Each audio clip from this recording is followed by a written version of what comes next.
All right, so this is the AC Unity 5.56 magazine, the ZPAP M85. These are manufactured in Bosnia and Herzegovina, which is like a next door neighbor to Serbia. So you would hope that they would be compatible with the Serbian pattern 5.56 AKs. So let's see how it fits. Locks in well, no play, all good. All right, let's see how it feeds. All good, looks good. Let's see if it'll function. So, I always forget how much of a flamethrower and how concussive this thing is.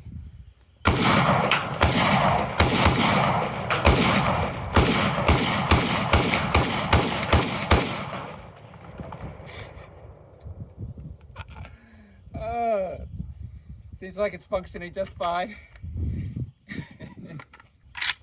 All right, so now that we've got this emptied out here, let's talk about how this mag feels. Well, first of all, it does have metal reinforcing bits in the front.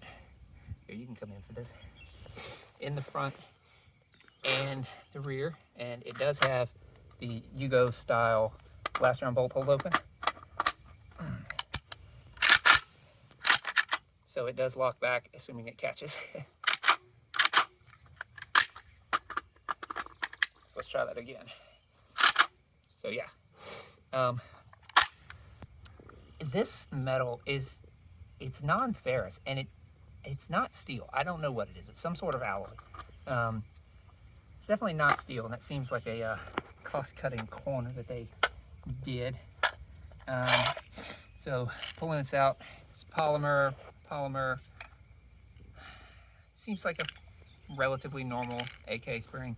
The magazine body, I will say, is kind of just, it's okay. It doesn't inspire great confidence, but it seems okay. It seems, you can almost hear it sort of like crinkle when you squish on it. Seems like these would be good range mags, but how reliable they would be in the long term, I don't know. Okay, so the AC Unity 5.56 AK magazine, 30 rounder. Value proposition, final thoughts. It's a cheap mag, $15. It does have metal reinforcing, even if they are some strange alloy, not steel. It definitely works as far as the ZPAP, Serbian pattern AKs. So that's a good thing. All in all, I think they're decent range mags. They're definitely compatible, and if you just need to stack up on some mags, they're decent ones to have around, I suppose, while they are available. So that's the AC Unity 5.56 AK magazine. Thanks.